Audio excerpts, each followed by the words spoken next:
वो घड़ी हमरा गोली लाग गई। पूरे भारत देश के भोजपुरी सुने वाला श्रोता के चलते हम बच गए नहीं। 2 गो गोली लगला के बाद संघर्ष से जीवन है। आज मान ली कि अगर फिल्म बनावे के बात आ जाए तो ये गांव के सब भाई जितना जुटल बनी 100 रुपया चंदा करी लो तो एगो फिल्म बन जाए कि ना। सही बात। तो मान ली कि इनकर परीक्षा ली हो जाए कि फिल्म में हीरोइन के लायक बड़ी तरह के एगो रोल देता नहीं, लेकिन अभी इसके नहीं सतावत ना ये लड़की के एगो हम रोल देता नहीं। हाँ अरौरा सब हमार भगवान हुई। कभी हम जीवन में इच्छा करो हाँ जी तरुरा सब इतना जरूर सोचब हमरा बारे में। साफ रोल बना दी, साफ रोल। कहे कि उ लोग के कहता नहीं हटे के हमारा के कह देती तो बड़ी आराम मिली। सही बात। ऐसा कभी रोजे गावे के बाद जौन हथवा वो लोग बजाता हमारा पा जाई आज हम मसरख पहुंच जाती, संतोष भैया के यहाँ पहुंच जाती। हाँ जी तनी और ने चला है मैडम जी, और ने चलो ये तो बुझाता कि कोक भैया 1 सेकंड। हाँ अगर हमारी इच्छा हो जाए हम तो स्टेज के कलाकार हैं, छोटा सा फिल्म भी बनौले रही। जब जौन गीत नहीं सुन ले हाँ जी एगो हम का है ने आओ मुर्गी रह ना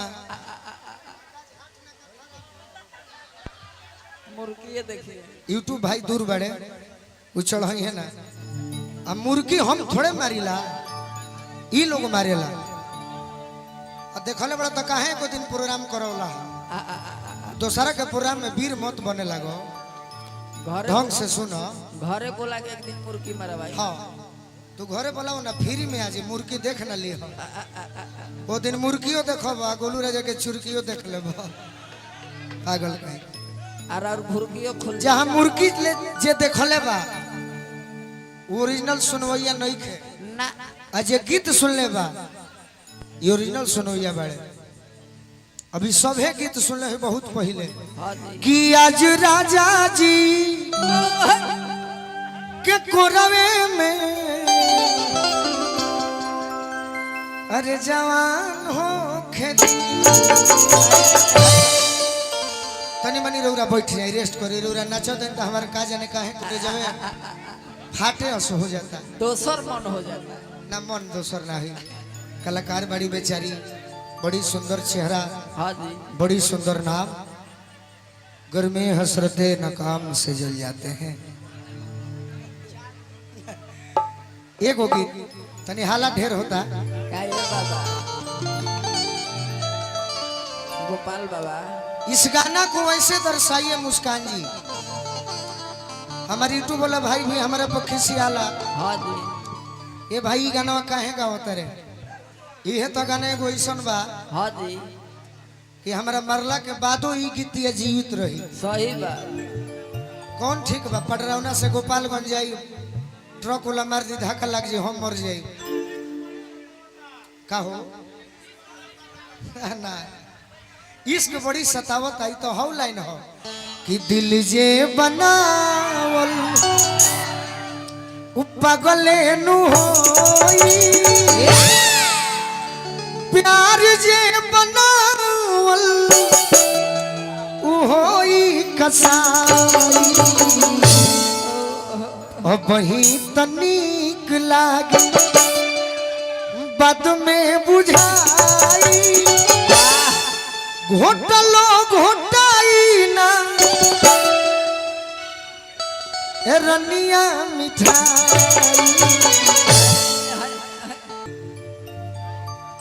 पवन सिंह जी कैसे कही है कैसे प्यार के बात हुई तो कैसे सनहिया लगावल और बहुत बात प्रेम के बाद खेसारी लाल जी के कहो ना कतना सुंदर बात कही प्रेम का हो दिल चाहिए लमका कि गोलका बाकी पुरान हम सुन ले बनी कि तहर प्यार में अरे पिटाइल बानी जना बाड़े ना हमरे घींचे के बा हाँ जी तो मान लो मुस्कान हम जाने नहीं कि तोर हर पूरा में तोर मरद आवेला सब जानता नहीं वो दू गो सुनो हंसा मत एगो मरद ना तोर हर प्रोग्राम में मरद आवेला बाकी हम मरद के भुला जा सही बा अभी कलाकारी में रहबू तो सुनो ड्यूटी देते नहीं पूरा कर देबू तो 2 लाख रुपया हम लगा दे बाकी हमारे भाई लोग संभाल दे वो फिल्म बन जाए हाँ जी यही कुशीनगर में शूटिंग कर दिए का भाई बाकी ड्यूटी का बा लड़की जौन बिया प्यार कोइले बिया 5 बरिस हाँ जी अब बिया भइल बा 5 बरिस बाद पहला बार सेज पर बैठल बिया अब बोलमुआ जौन बड़े हाँ जी रूम के गेट पर बड़े सुने के बाद ध्यान से बोलमुआ जौन बड़े रूम के गेट पर बड़े हाँ जी रात भइल पिस्ता बादाम डाल के दूध पी के पहले ही से गेटे पर जाता रे तो लड़की कतना सुंदर बात कहतिया कतना सुंदर को हीरोरे नु जानो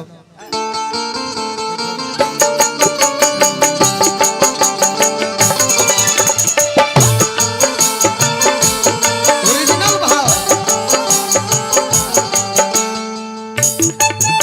वाह दीपू बाबा वाह ये हिट है भैया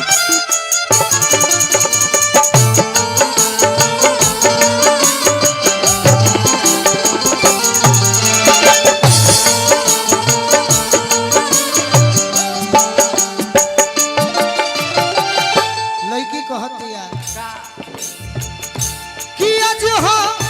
पहिला मिलनवा कि आज हो पहिला मिलनवा मिलल सजनी के सजना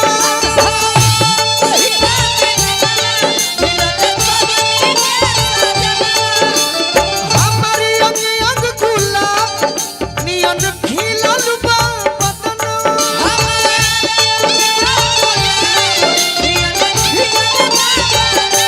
सुनी सुनी भागवा जन बिहान होखे दी सुनी सुनी भागवा जन बिहान होखे दी अब खड़ा हो जा दूरे से धामी लेखा मत लोटा तार पियावा रूम के गेट पर बड़े ध्यान दी हो बात के हाँ जी अब कहे के का बा का सुनी सुनी भागवा जन बिहान होखे दी कि आज राजा जी के द्वारे जवान हो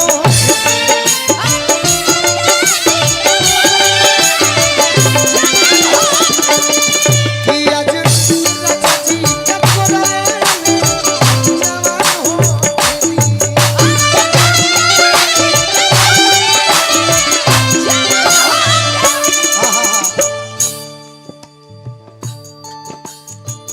कलाकार के कमी नहीं खे ना भारत देश में भैया कलाकार के कमी बा ना जी मास्टर और कलाकार पर तो जने आंख बन के ढेला बिक दे हाँ हाँ 2 आदमी तो पढ़ते बा मास्टर पर माने टीचर पर हाँ जी ना तो गायक पर सही बा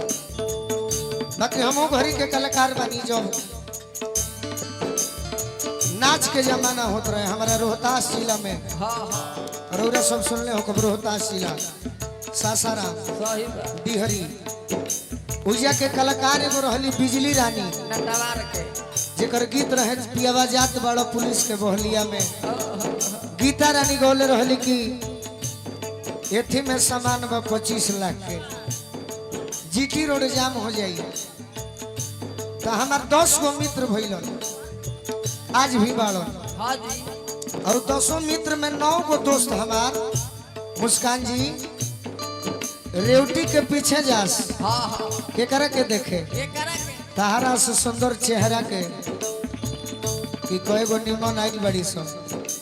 हम मंच के सामने बैठत रही सही बा गीत सुने खातिर कि गीत कितना सुंदर होता है कितना सुंदर हो भरी गीत होके आज हो तो थोड़े बा ना आज तक पूर्वक बनावल जाता हाँ जी मेरी तड़पे जवानी तड़पे ये वादा न तो वादा न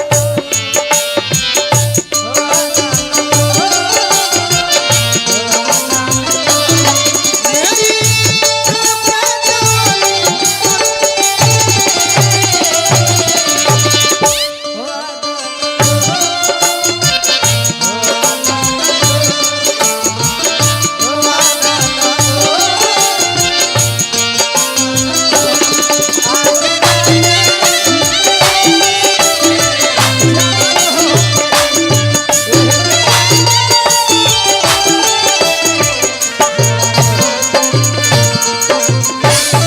लड़की कहते हैं प्रभु जी ये प्रभु जी उनका के पाके इतना खुश बनी के मत कही कता ना हो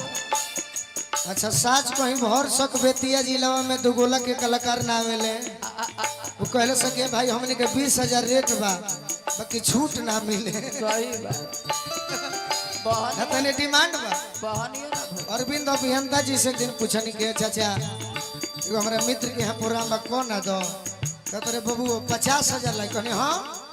तार 20,000 दिया तोरे 20,000 पर हम ना जे हमारे छूटे ना मिले आज बुझा तो शिकायत हो हौ तो मास्टर साहब बाबा बोला के फसल नहीं बा हमरा के हाँ जी भाई का करब संबंध बा नीचे के बा। ना ना ओरिजिनल होई राजा जी के थावा में ओठो जबू साथी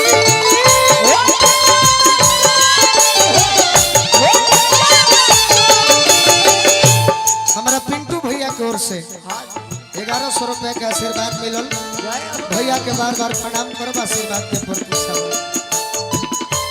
राजा जी के उठावा में उठ जब साथी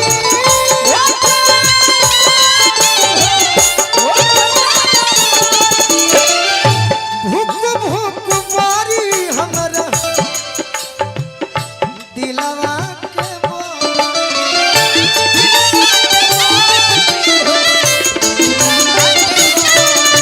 भूख भूख मारी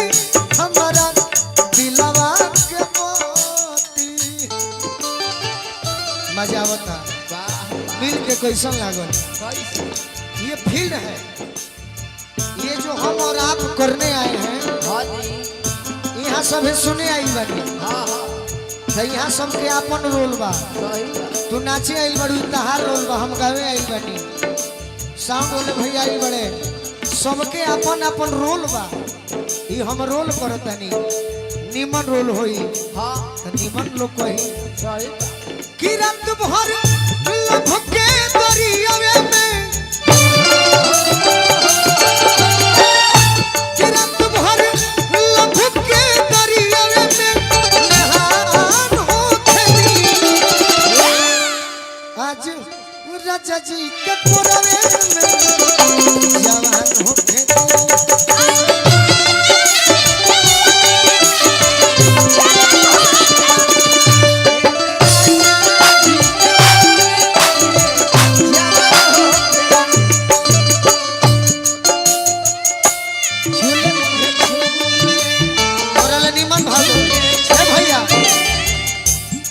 हमारे के लोग सभे गावे से जानेला नाचे से ना जाने हाँ जी बाकी तारे से नीमन अब लय सुंदर बजौले बड़े भिखारी चाचा ए चाचा तारे से नीमन भाव दे देबे कि हमारे गोपालो भैया खुश हो जाइए सही बात नीमन लगी तो ताली बजा दे तू पहले भाव करो तो छूले छूले ए बाबा पहले तू कोने देख के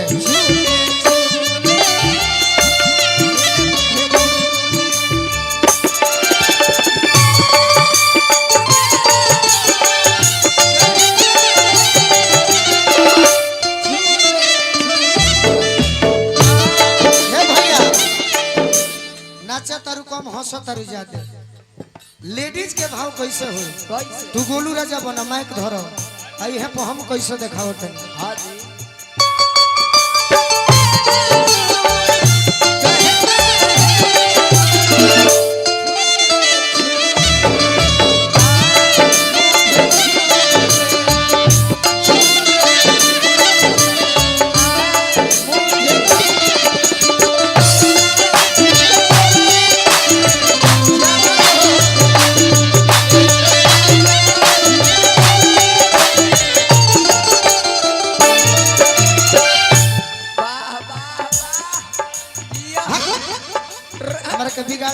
कहती है लड़की अब एक्टिंग करी हीरोइन बन के होने तक